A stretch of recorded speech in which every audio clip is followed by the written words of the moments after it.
Hey there. I'm Dean Walker, host of the Poetry of Predicament podcast. And today's episode is quite a really great interview for me. I enjoyed myself thoroughly. Really, no big surprises. In fact, if there was anything that was a surprise for me, it was how little surprise there was for me in this interview today. And this is with Jonathan Franzen. Jonathan Franzen's been an author of books and articles in major world-renowned journals and magazines for years.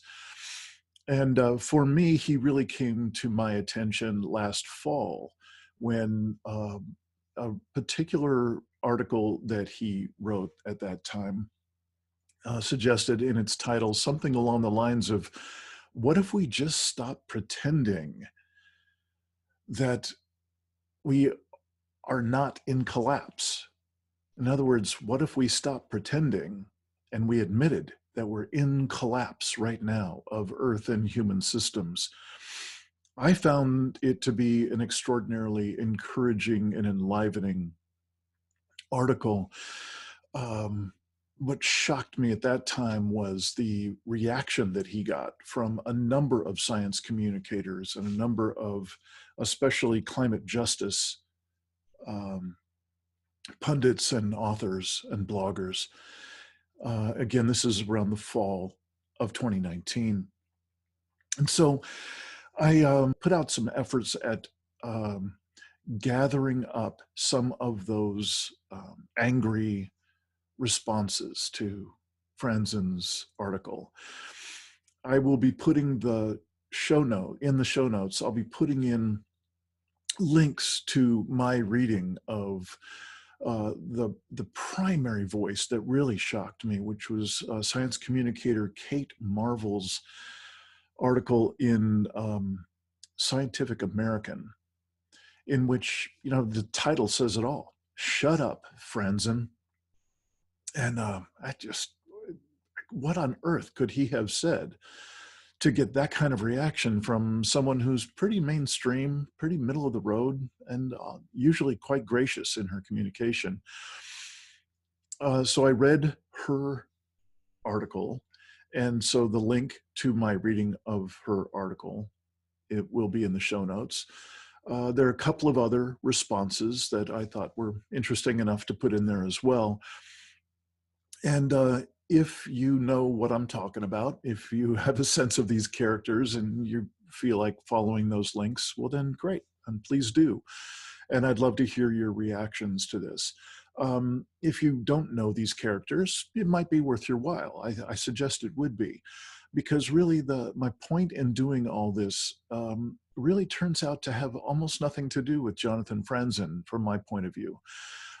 It's as I was putting together a piece on hope for one of the on-demand learning series that we offer here in livingresilience.net, which is kind of a parallel creation with this podcast, with the Poetry of Predicament podcast. And I started to see that something about how Jonathan Franzen communicated what brought him hope as a way of framing this future that we're all living into.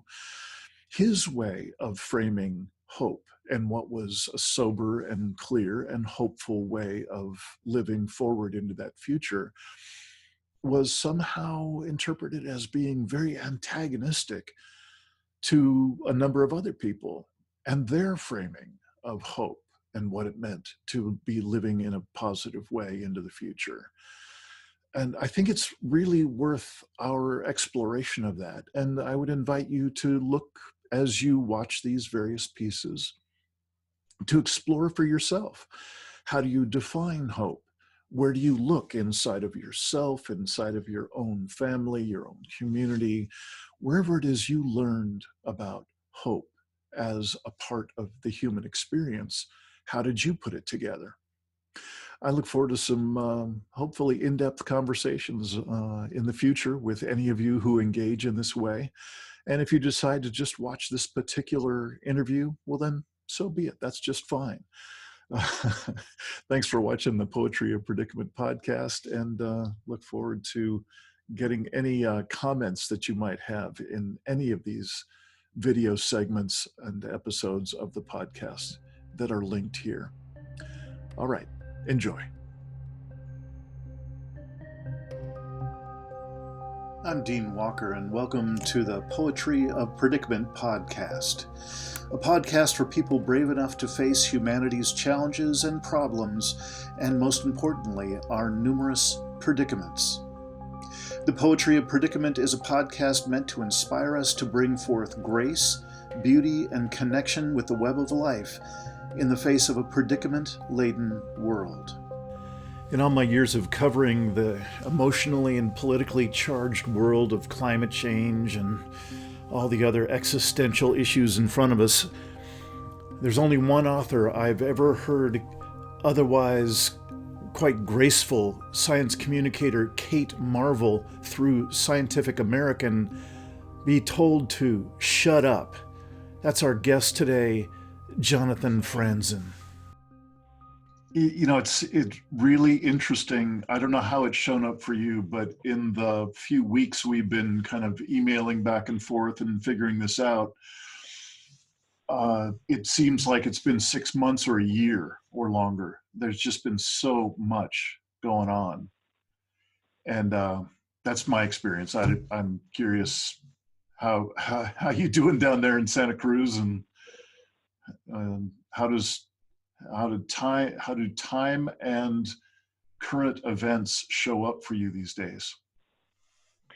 I have a similar feeling that I think we've been on shelter in place in Santa Cruz for the last 8 days, and it feels like about 3 weeks. That's very striking, and because all the days are alike. With none of the little markers I so often have, I can't remember whether it was 3 nights ago or 2 nights ago that we had an hour-long conversation with such and such. It's really quite strange. Yeah. It's like every day is. This is the most Groundhog Day experience I can remember having. Yeah. Very similar for me. And heightening that is that the alarm goes off at exactly the same minute every morning, and then I go to my office for the same number of hours, and even at night, it's like it really is, this is revealing how similar my days really are when you take away, it's Tuesday, so we're going to the gym. Yeah, I'm with you. Well, are there any lingering questions about what I do or what my audience is and all that kind of stuff, or do you feel good about just moving ahead? Well, it's true. I probably have not done the diligent research I should have, but I do not have the impression that you're advocating the violent overthrow of the American government. And that you are not a Trumpist troll. So I think my 2 worries are put to rest. So let's proceed. Okay. Well, it's a pretty low bar, so I feel hyper qualified for this interview. All right. Okay. Well, I've gotten to know some of the Extinction Rebellion people here in Santa Cruz, and they're good folks. And you came recommended through one of them, Peter Melton, and I'm just trying to. I'm broadly speaking trying to engage with that movement and that conversation. Hence my presence here today. Yeah, great. You know, I would like to just touch into the historical context of what had me want to reach out to you in the first place, which is now almost irrelevant. And I think that's part of a conversation I'd like to have with you. is the relative, the morphing nature of the whole conversation of what it is to be concerned about various issues in the world. You know, like really the foundation of my whole desire to reach out to you was how I resonated so well with the what if we stop pretending piece that you put together for the New Yorker. Then the incredible set of reactions that came from a number of different sources, primarily through science communicator Kate Marvel, and also a couple of environmental justice people, equity issue focused people. And I was just really, my jaw dropped when I saw what was coming at you in response to your piece. And it was also at least entertaining to get your feedback with the occasional email that we exchanged, where you seemed almost unaware of what the reactions had been. So it was pretty interesting. So I'd like to just touch in with that progress from, you know, roughly September a few months ago, and I'd like to look at how radically that has shifted just in the past couple of months, where obviously there's been but one topic, well, mostly one topic on the conversations around the world, and that is the coronavirus stuff and how it shifts virtually every other conversation. So does that sound like a realm that would be of interest and of use for you to talk about, or are there other emphases that you would like to bring in? Well, I've said a lot.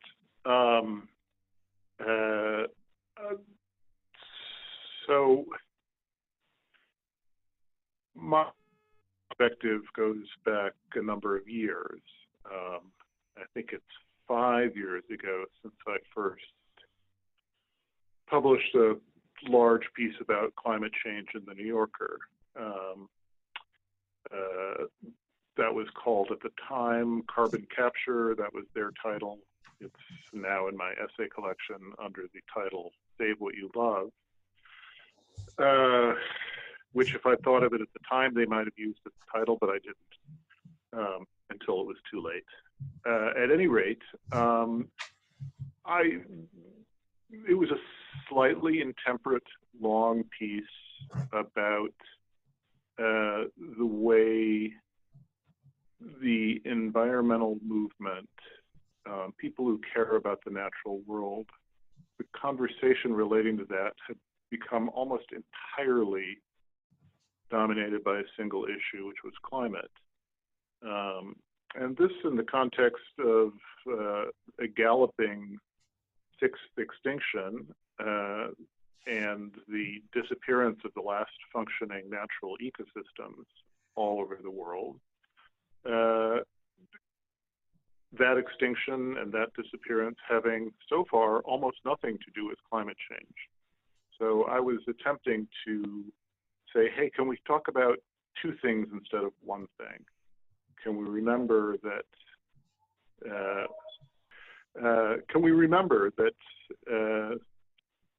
that there's a natural world that needs our care regardless of what we do regarding climate? And maybe can we consider that the motivators we've been using with regard to climate, which are fear and guilt, have not worked? Perhaps a different kind of discourse, beginning with saving what you love rather than beginning with I'm afraid of what's going to happen to my grandchildren, or I feel guilty about flying, might actually be more effective. Again, if we can just get the log of this single issue out of our eye and start looking at the whole picture. So I knew I was ruffling a few feathers. I was particularly attacking National Audubon Society. Nevertheless, I was really unprepared for the hatred levels and the ad hominem nature of the attacks on me for saying, you know what, we have failed to prevent super destabilizing climate change from happening. It was still possible to prevent, maybe as recently as 20 years ago, no longer is. It was clear that message was just absolutely anathema. It was like saying to a Republican, there's something wrong with the free market. It's simply, you cannot say that. So I was familiar already with the level of rage that any questioning of the dogma that if we just roll up our sleeves and work a little harder, we can really lick this climate change problem was. So what happened this last fall was not surprising, because I'd already been through it. Right. And I never read the stuff because it's just upsetting. So I hear about it secondhand, thirdhand, usually from people who don't know me well. People who know me well know he doesn't want to hear about that. You can maybe mildly say, hey, a lot of people are mad at you, particularly on Twitter. And of course, my hatred of Twitter is of long standing. It's as old as Twitter itself, and it's very well documented. So people saying mean things on Twitter is pretty much a recipe for my wanting to know nothing about it. Yeah. Well, we can get to the way things the recent pandemic has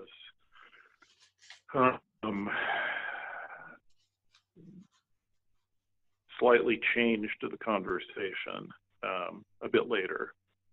Maybe we should move chronologically, go back to the wonderful days in September when, in the public sphere of social media, particularly Twitter, I was briefly the most hated man in America, although privately, and we have there's a whole lot of actual numerical evidence. Privately, a whole bunch of people responded to the message, because this time, actually, I had lost the tone of provocation and was trying to say, hey, can we just calmly talk about this? Can we calmly face the facts and think about how we proceed, what the best thing to do is, and how to continue having some hope for the world? Which to me was, I thought, kind of a breakthrough. There was no more satire. There was no more blaming. I was saying, can we just have a calm conversation? And, it's a sad conversation because the situation globally is sad, but doesn't have to mean that all hope is lost. Right. Well, that's what drew me to that piece. That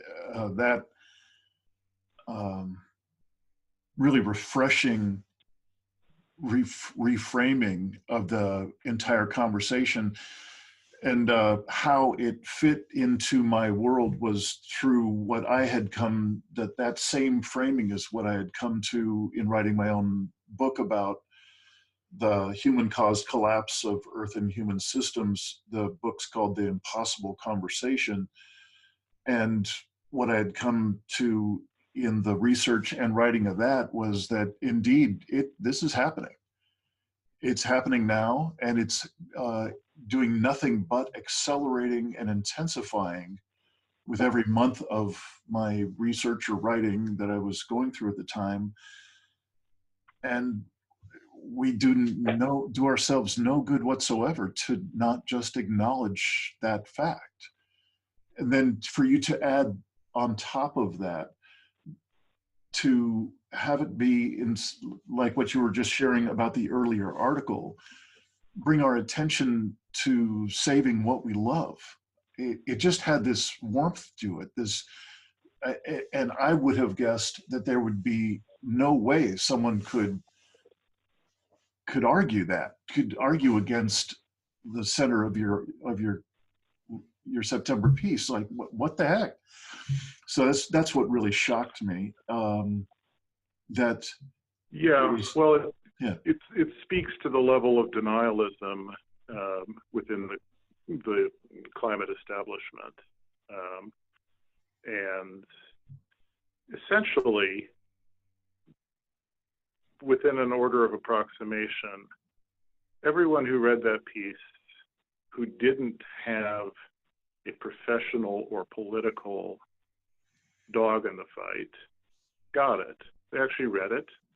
And I published a lot of things in nearly 40 years. Only two things, both of them 500 plus page novels, have ever brought me more responses, direct responses from people who read it. So it was clear that the defect was not in the piece itself, because literally hundreds and hundreds and hundreds of people have told me in every possible medium, yeah, that was great, I got it. So it was clearly there to see, and if you didn't see it, it was because you didn't want to see it or couldn't afford to see it. Yeah. Here's the twist point for me, though, John, different than what you just said. Yes, there will be deniers who will find fault in anything that remotely is tree hugger-ish and so on. But really I'm talking about denial on the left, not the right. Oh, good. That's because that's where I'm. That was the thing that's been exploding my head all along. No, it's this. We still have 10 years to turn this thing around. We just need a Green New Deal mentality. Right. That is, there is actually a similar level of denial of reality in that position. It's more benign, it's more forgivable. You understand these people have been working for 30 years and they're getting very frustrated, and anyone who says, well, you failed, that's not welcome news, but it's still denial. Yeah. It's just quite as cynical as the denial from the right. Yeah. Well, I'm curious if you'd explore with me a little bit of where I've landed with all that. Is that it appeared to me that there's this amorphous construct that we call hope, that it gets to be squeezed into whatever form serves us, wherever we are in life and whatever issues are presenting themselves. And it seems to me like the folks that really took issue with your September piece somehow felt that their definition of hope was under direct assault by, particularly, I am guessing, by your invitation for us all to just admit that we are in collapse, that our system has actually failed. This is just my interpretation, and I'm so curious. Does any of that ring for how you see it or hold it? No, I think that's right. I mean, if someone says to me, I hope to live to see my granddaughter graduate from high school, mm-hmm. and that person is whatever, 70 and the granddaughter is 8, I say, I share that hope. That's wonderful. If that person says, I hope I live to be 800, you know, if it's a good friend, I'll say, you know what, I don't think you're going to live to be 800. And that's kind of how I feel. You know, people in the environmental movement are my friends. And if they are persisting in hope that is just simply not sustained by the facts, you kind of have an obligation to point that out. And of course it's unwelcome, because you can hope just as fervently to live to be 800 as you can to live to see your granddaughter's graduation, but they are two different kinds of hope. Yeah. That's really a close parallel with what I've been doing, that again drove me to reach out to have this conversation with you. And that is one part of what I do is provide some online resources and support for people who themselves actually see the world as in collapse, in human-caused collapse of Earth and human systems. And one of the learning pieces, one of the online on-demand webinar things that they can participate in is actually a definition, a whole series about hope. And there are a couple of definitions that I'd like to just run by you and then see if there are any others that you could add to the string of possible definitions here. The one that I have asked people about in my now hundreds of impossible conversations is, how do you define hope? And most people really just have no easy words. They haven't even thought about it. But if I duct tape a few of them together, they almost always come out with meaning something like, gee, I hope the experts come up with solutions to these pesky problems so that we can, as quickly as possible, return to life and business as usual.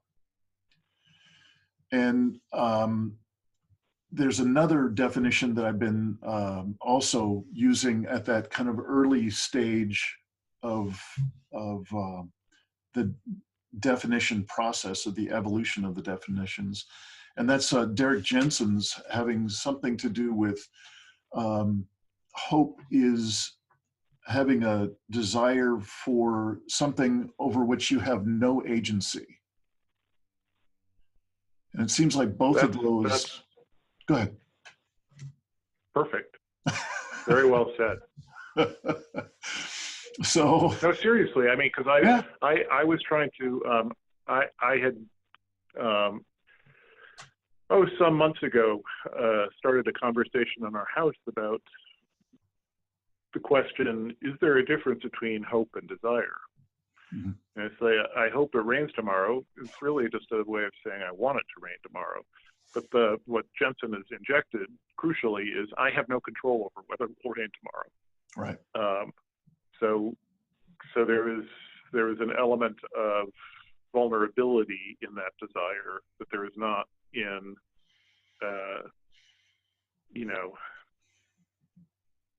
I hope I write 3 pages today.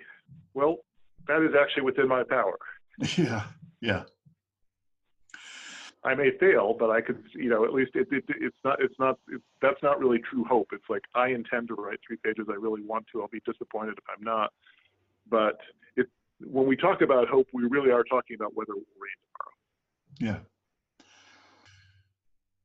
So I'm curious if there's any more that you might say about hope when you look back into, for instance, what you were describing or inviting us to in the September piece. What I noticed was there was all kinds of agency available to me there. You were saying I could have been one of those people who didn't have a dog in the fight, so I didn't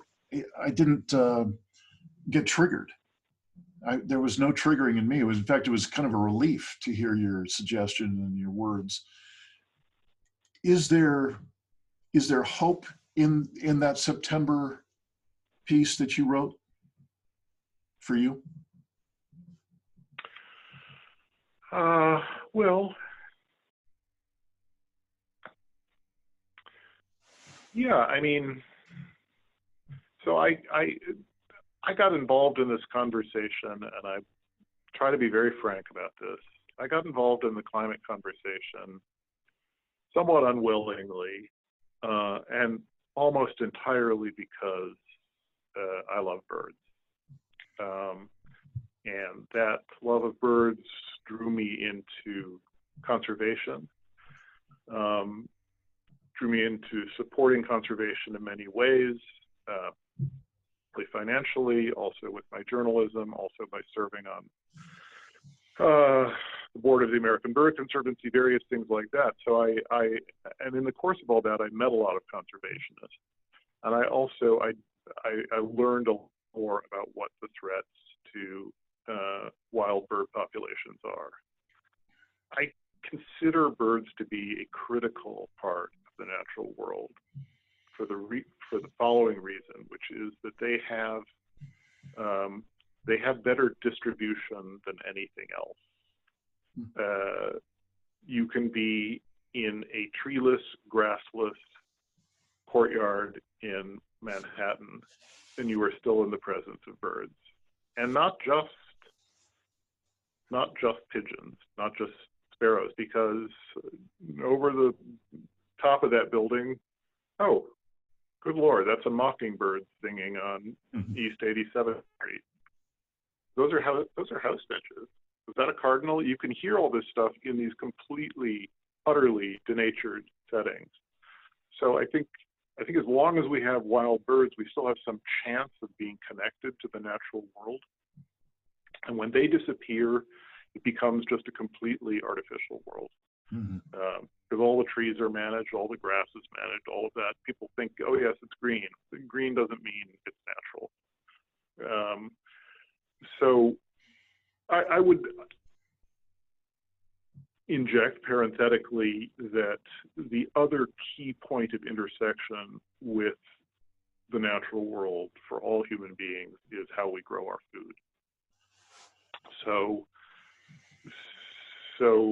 if you take the time to investigate where your food comes from, you go back to natural processes involving soil, involving rain, involving temperature. So there is another point of access available to all, but for me it's birds, and so I began to worry about certain species that I love in North America. There's a bird called the cerulean warbler. Eventually showed up on the cover of my fourth novel. I was so interested in it, and it's a bird that's in trouble. And unless we take some actions to help it, it's at some risk of going extinct in the coming decades. So that here's the crucial thing. And when it comes to hope, I hope we can save the cerulean warbler. And that's not just hope, that's also a straightforward desire which can be backed up with action. But there are many intangibles, and just because you work hard and you do the right thing doesn't mean you save the bird. In any case, the horizon for that is not a century out. It's not what will the world be like for our great-grandchildren. The horizon is, I hope we can, in the next 5 years, reduce the population decline in this threatened species. And that gives me something to do. Like, well, who's helping it? How can I help the people who are helping it? How can they understand more so that they can help it better? And I'm not thinking about the year 2100. I'm thinking about the year 2030, and would be absolutely head over heels happy if the population of the cerulean warbler had slightly increased between now and then, in the next 10 years. To me, that would be an incredible victory. There would be individual birds that would not be there if it were not for the work of great people who cared about it and were helping it. So to me, and that's just that's one of literally a million examples you can give of tasks that are somewhat shorter in term that you can invest hope in, invest work in, invest resources in, and actually achieve something with. Yeah. And we still have lots of those. We can, everywhere there's something we can do. It's not just with the natural world, although there's a rather long list of things we could be doing to stop the destruction of ecosystems, particularly the ocean. But the same also applies for trying to get better wage equality for men and women in this country, for trying to work on systemic racism in this country. There are all these things that are they're jobs that should be worked on, and they're things to have hope for. And also, in every case, those are things that will make us more resilient in the face of the breakdown of the systems that you talk about. Yeah, I get that now, and I actually heard it loud and clear in your September piece. I'm wondering if I could just stay with you a little bit longer on your attention on birds. I don't track well with the specifics about birds. I have a number of other species and other genres that really have my attention almost all the time. You mentioned the ocean. I'm a huge ocean guy, and a couple of other of the what I call the sober data in the world. The one that really has staggered me is that we have lost, in my old guy lifetime, we've lost more than 2/3 of the wild animal biomass on the planet. More than 2/3 of wild animals are gone. And to just mathematically, just arithmetically follow the line as it's been going down, the what is sometimes called year zero is 2026 for the rest of, functionally, the rest of the biomass on the planet, wild biomass, to be gone. And so I got to tell you, that's one of the pieces amongst way too many in my experience of now doing the research and writing my first book and doing this work that I now do. It still just takes my breath away. It's hard for me to find words that match the scale of my heartbreak about that. And I'm curious, if is there really hope around the bird population? Just because I literally don't know. Yes, it varies family to family, some cases species to species, but they are very well adapted and they're very adaptable. We will certainly still have birds no matter what happens. I think it is all but certain that birds as a group will outlive primates as a group on this planet. Mm-hmm. They start with a very significant head start in numbers. Of course, nothing like what they would have been 500 years ago or 5,000 years ago, but still, they outnumber us by a factor of 15 at least, and they adapt. And they're actually, I think, many of them are not resilient in the face of climate change, but some of them rather are. So I'm not. I don't foresee a world with birds. I do foresee a world with radically reduced diversity of birds. Yeah. And some of that you can say, well, okay, there are 500 different flycatcher species in South America, and a lot of them, you get into this kind of bird called a tyrannulet. There are a whole lot of tyrannulettes, and they all look pretty much alike. There are a few that look a little different, but they're really, you have to be good to distinguish among the 70 or 80 tyrannulet species of South America.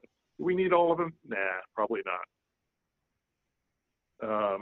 When one disappears, it means that its habitat has disappeared in most cases. And with that habitat, this is the thing that's sort of the tip of the iceberg, with that habitat disappears an entire, much larger suite of plant, animal, and microbial species. And that's a greater concern. You are sort of depleting the still incredible abundance of diversity worldwide. You're when you take it out, it's coming back for 100,000 years in any given area. It takes a long time to restore what you lose. So that's really, there again, birds, my message about birds today is that they are really flagship. They are people's portal to nature in the city, and they are the indicator species. And this is very true of the oceans as well. But there again, albatrosses, we could lose almost all the albatross species of the world in the next 2 decades because of invasive species in their nesting areas, although that's a problem that we're solving. But the death by longline fishing is catastrophic for the albatrosses, and most of the world's fisheries are not properly regulated in that regard. But they're much more numerous than the albatross are these little storm petrels. They're only about this big, but there are several billion of them left. Albatrosses worldwide number in the low tens of millions, maybe even less than 10 million altogether. So we've got 100 or more times these little birds, and they probably will be okay. They'll, that number will undoubtedly collapse, but I don't think it will go to zero. So the sea will never be entirely lifeless. I think even with like a 6 degrees Celsius warming, I think there are certain kinds of birds that will find a way to survive. Yeah. I'm more about us in the case of 6 degrees Celsius. I think that the level of social breakdown and the consequent mass death and consequent mass violence are really, really do not portend well for the species. Yeah. The word that has been used so many times in my research about the ocean in general is the word collapse. And why I'm saying that is particularly around all too often that is the only thing that's measured is fisheries. It seems to be the only thing that's consistently kept track of other than the number of coral reefs that are also on the way out. But with the estimates consistently for the past 6-7 years that I've been keeping track are for the late 2040s, particularly around 2048, that every fishery on the planet will have collapsed. In other words, won't be functional in terms of being able to produce enough harvestable fish for human use. This is the only right. The all important measure. Yeah, right. Again, kind of going back to Derek Jensen's myth of human supremacy. It's staggering that we have terms like environmental services that various systems produce for us. I got to say, I appreciate your giving me some examples from the bird world that I just have no idea of. I just don't track that, and I appreciate your sharing that. And to just loop it back to the whole conversation about hope, in which case I'm talking about truly something I have no agency about, which is the ultimate survival of, in this case, we're talking about the entire wild biomass on the planet, or all the coral reefs gone within my lifetime. These are very, very hard for me to hold, and hard for me to generate any sort of hope about them at all. Again, because of I don't know how to find agency in in the conversation, and so I'm curious if we could kind of loop ourselves back up to now. We find ourselves in a, I thought it was a tough enough situation in these past 7 years that these sober data points that I kept researching, every one of them was accelerating and intensifying on a very regular basis. And then, as if that weren't enough, we get this coronavirus thing that comes in Right. and really does a stomp job on the human systems on top of this damage to the earth systems that I've been mentioning. So I'm curious, how does this show up for you? How do you see it? And is there hope in your, whatever your definition of hope is there a way to frame what's going on now with any kind of continuity or hope from your perspective? Very, very much so. I mean, on the one hand, I'm really deeply and personally dismayed at the level of economic hardship that is being inflicted on the people who have the least resources to withstand it. Yeah. And most of my friends here in Santa Cruz are suffering really, really greatly. And there are direct health effects. There is increased mortality that will result from that. I do not have the information. I'm not sure anyone has the information to judge what level of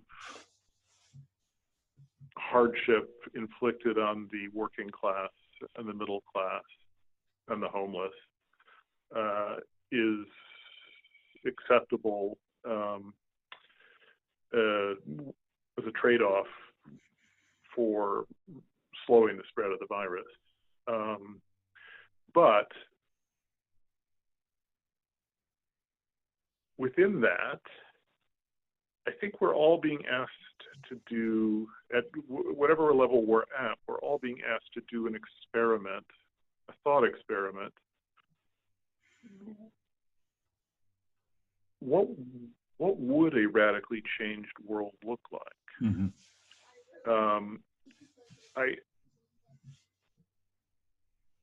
It seems likely to me that the current global economic order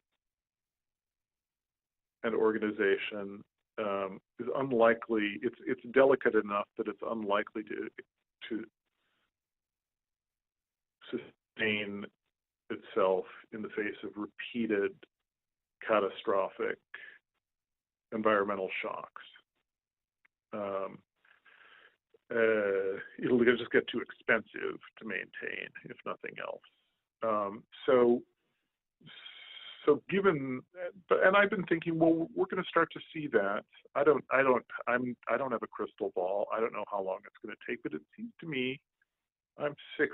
It seems to me that within my lifetime, I could see pretty much the complete breakdown of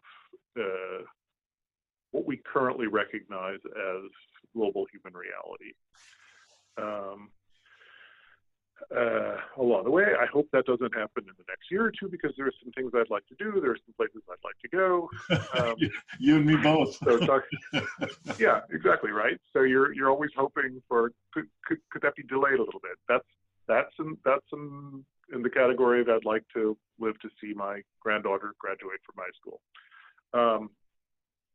Nevertheless, we do have an opportunity now, and I have done this, particularly after talking to my extremely pessimistic and germophobic doctor brother. I've experimented with imagining, what if I never am allowed to get on a plane again? Mm-hmm. What indeed if I were obliged to spend, contrary to all expectation, the rest of my life within 100 miles of where I'm now sitting? Well, I like where I live, so that wouldn't be so bad. I'm not living in a place I can't wait to get out of. But I think in general, if a lot of people start to think that way, it may, and this is crazy optimistic that I am, it may actually cause one to question whether we need everything that we now have, whether both in terms of reducing our carbon footprint, but also by way of easing ourselves into an inevitably diminished future of globalism, whether we might sooner rather than later start experimenting with getting along with less. Mm-hmm. And I think that's something no one would have done until 3 weeks ago in this country. Yeah. And now I think a lot of people are having to do it. It's like, whoa, what if I have a friend who cuts hair? She's asking, well, what if I'm never allowed to cut hair again? You know, what do I do? What does my life look like? And I think that's true. I think that there's just been this kind of flash of illumination of the way the current organization of the world works, and also of the precarity of that organization in a potentially useful way. Yeah, I couldn't agree with you more. I didn't know where you were going with this point, because you started out saying, no, I'm very hopeful. And then you went into a couple of minutes of pretty dark stuff that I was wondering, how are you defining hope? But I pop out about the same place you just did. And that is that with all the gorgeous expression that's been going on in these past 2 years, I just got to tell you, one of the few things that has really buoyed my mood a bunch is the Greta Thunbergs and the Extinction Rebellion people and Fridays for Climate and on the robust activism that's been going on, and just some beauty within those things, within those people. With all of that, I was seeing nothing. If I really looked with the discernment that I think I've earned at this point in these issues, I was seeing that it was going to go nowhere, as no matter how much beauty there was in Extinction Rebellions, you know, how they formulated themselves and so on. But then this coronavirus comes along, and it is an across-the-board tsunami of absolutely, there is no way to resist its strength. It cannot be argued with. It is not a political force. It is not a polarized force. It won't be subject to the same weaknesses, the same toxicity that would put a whole army of trolls against a Greta Thunberg. It just doesn't give a shit, this wave. And so what we get to do is pause in the way that you were just describing, and I think you really said it beautifully. You know, we really need, whether we're a hairdresser or we're a CEO, it in some way or another is going to shift us, move us,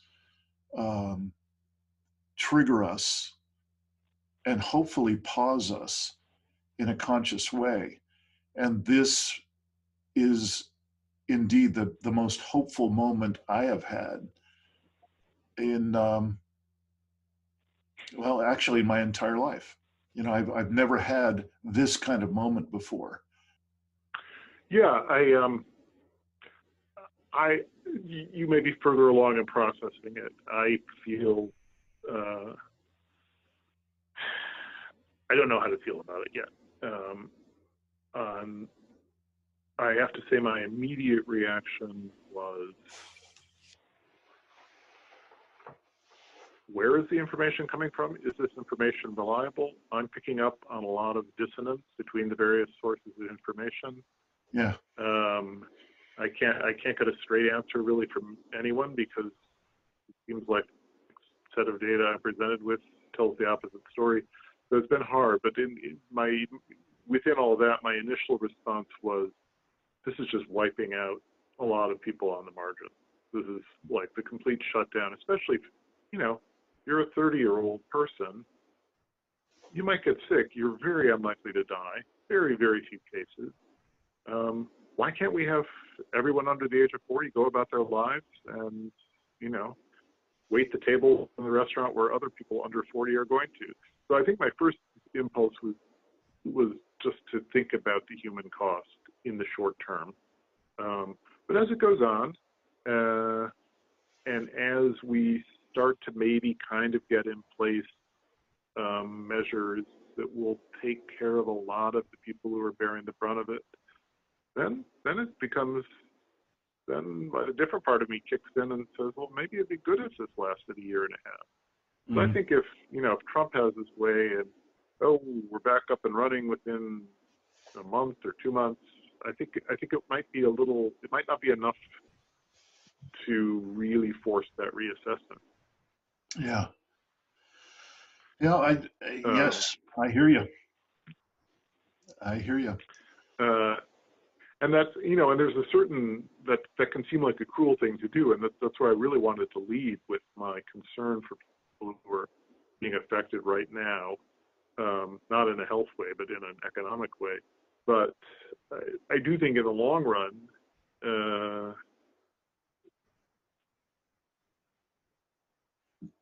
even thoughtful people can be living a life that they know to not be sustainable, they know not to be healthy, but nonetheless require a scare. We see something on the X-ray before they change their life. And yeah, this might be the first of those things, coupled particularly with the Australian fires, I have to say. Yeah. I feel like we got it was an autumn of northern hemisphere autumn of climate news, followed by, as you say, this thing that just comes out of nowhere and tells everyone, hold on, you're going to sit at home and you're going to have some time to think. That's cool. Yeah. Yeah. It's an extraordinary time, and I'm in a strange business, if you will, to be working specifically with people who see the world as in collapse right now, in human-caused collapse of Earth and human systems. And when the hope that I was just talking about being full of, like perhaps never before in my life, ironically, I'm not talking about a hope about the sustaining in any way the human operating system. The hope that I am infused with is the hope that this pause, to whatever degree it's collective, I don't think it's going to be everybody, but some large number of people will be doing that kind of inner exploration that you were just describing. And if for no other reason I am hopeful. I'm clear that when it is time to get the ball rolling again, to get the whole business as usual human operating system back on its path, I'm clear it'll be as ferocious as ever. And it may start out slower because there are fewer people. But I don't predict that we will have collectively changed anything significantly in terms of the voraciousness of our system. The hope that I have is about the quality of that pause. And it lives for me as a mystery. What will come of that pause and of that conscious deployment of our attention in a different way for some period of time? I don't know. But I think it's worth exploring. Yes. I mean, the analogy to me is how an individual confronts his or her own mortality. The certainty of death in the rather near term. And clearly we're built to, first of all, just not think about that reality. And we're certainly built to have all sorts of hopes and desires, and even as the inevitable end comes closer and closer, the last sentence my mother spoke to me the day before she died had the words, "I'm looking forward to" in it. So that's a beautiful thing, I think, in people. I think it is immoral in the face of to just give up. I think it's good to still want things for yourself, want things for other people, to still value everything that comes with loving things. So the situation we're in regarding the larger human structures is actually completely analogous. We know that this is not sustainable. Probably not even it's only very short term is it sustainable at all. And there are two kinds of people. They're the kinds who really don't seem to get that they're going to die. And there are the kind who get it. And it's not entirely, the correlation is only very approximate, but I think people who get it tend to be kinder to other people.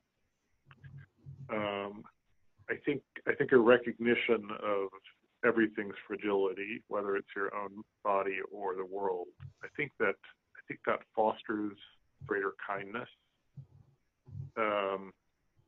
But of course, as soon as I say that, I do see Trumpism as substantially a reaction of the opposite sort, recognizing things are going to get very bad very soon, and we need a border wall to keep out all the people who are less fortunate than we are. And we need our guns to protect our houses from the people who are less fortunate than we are. And of course, I hate people like that, and I am enraged with them, but I also feel a certain sorrow for them, because it's like, really? You're imagining you're going to be okay with living in that world? That's what you want?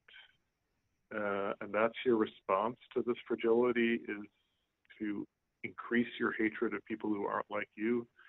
So maybe it's wishful thinking on my part to imagine that greater awareness of our precarity might bring greater kindness, but that's my own delusional hope. Yeah, I can join you on that one. Absolutely. I call it the naive part of me, and I love it. I love that part. Here we go. Yeah, you're going to say something? No, well, we should be wrapping up pretty soon here. Yeah. Well, I did have one last question for you, and that's, given this whirlwind that we've been in now for what's the expression? I spent a week there one day. This past few weeks, where coronavirus has just done a thrashing of everything we think we know, and I'm curious, is it shifting you in terms of your focus for your work, your writing? Can you tell us anything about what you might be starting to write on, or maybe you're midstream? Anything you'd like to share? I'm finishing a novel. Yeah. I'm finishing a novel, or finishing the first volume of a 3-volume novel. And it's very odd because this first volume is set entirely in the past. It goes no later than 1975. And that means that every morning I go and shut the door of my office and dwell in a world that existed at least 45 years ago. Mm-hmm. And that's very strange, although it really helps with the sanity, and it really helps keep my anger levels in check. That I'm whatever else I come home to, whatever else I read in the paper, whatever else I read online, I know I've got 5 hours a day where I'm dwelling in a world where I get to say what happened. Mm-hmm. So that will be done soon, and yeah, I don't know exactly what to do. I have an impulse to take some time, maybe a month from now, just take a few days off from the novel and get in the car and go out into some natural spaces away from City Park. I know that the national parks are essentially shut down now. All the campgrounds are closed. I don't know, sort of maybe even the front gates of the parks are closed. But there's a whole lot of nature out here in California that one can get to, and I think it would be curious to experience that at a time when we are under a shelter-in-place order. Mm-hmm. Let's see if it feels any different. I mean, it could be that there are just as many people out there as there always are, but I kind of suspect in the more remote areas not. And my greatest pleasure of the last month-long week has been going out for walks and hearing the birds singing away as if nothing had changed whatsoever. Yeah. They don't give a shit. They're completely, Yeah. they're gearing up to mate and nest, and they're singing away. And as long as that lasts, as long as that's available to us, I think there is potential for happiness all around us. Yeah. Well, Jonathan Franzen, thank you so much for taking this time for an interview truly out of left field, probably quite a bit different than most of the interviews you get. I'd just like to acknowledge you and thank you, particularly, I had read a few things from you before last September, but my attention was so drawn to the heart that was there, the sincerity that was there. I just felt a tremendous amount of resonance, and I'm finding myself just delighted by how little you are encumbered by, entangled with the social media realm and the feedback from, the responses from other people. It's refreshing because that's not the way it usually is when I'm talking to somebody about their piece and their reactions to it and so on. And so I'd just like to again thank you for your the heart that you bring to this kind of piece that we've been talking about, the September piece, and look forward to whatever you're bringing out in these coming weeks and months. And I'm hoping that there's going to be some more articles as well as the novel that you're working on. Sure. Because really, there's a particular flavor that you brought to this conversation just in your lack of response and engagement with the responses to your article. And I think there's a certain amount of just being willing to tell the truth and the simplicity of it. And that has been really helpful for me to maintain what I was calling my definition of hope. So thank you for that. Thank you. Well, I would say in response, that's very kind of you to say all that, and it has been a pleasure talking to you too. I would say very quickly two things. First of all, I'm an immensely privileged person. I check pretty much every available box of privilege at this point in my life, unless you count youth a privilege. So that makes it easier to stick my neck out. And the other thing is, I don't actually avoid engaging with people who criticize me. It's just that no one ever comes to me. It's all behind my back. It's like, I'm not on Twitter, and everyone knows I'm not on Twitter. So if you say something on Twitter, I'm not going to respond to it. If you have an issue with what I write, bring it up with me. Yeah. I'm happy to talk about it.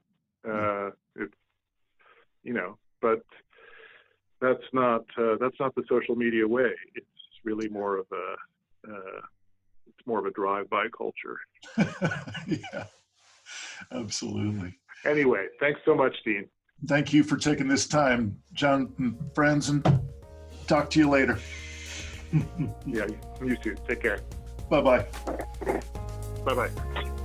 Thanks for watching another episode of the Poetry of Predicament podcast, produced by Dean Walker and the Living Resilience Alliance, www.livingresilience.net. Also available on our website, www.livingresilience.net, is a wide array of articles, online learning series, arranging group and individual resilience coaching, and sign up for our every other Tuesday free support group that we call Safe Circle Calls.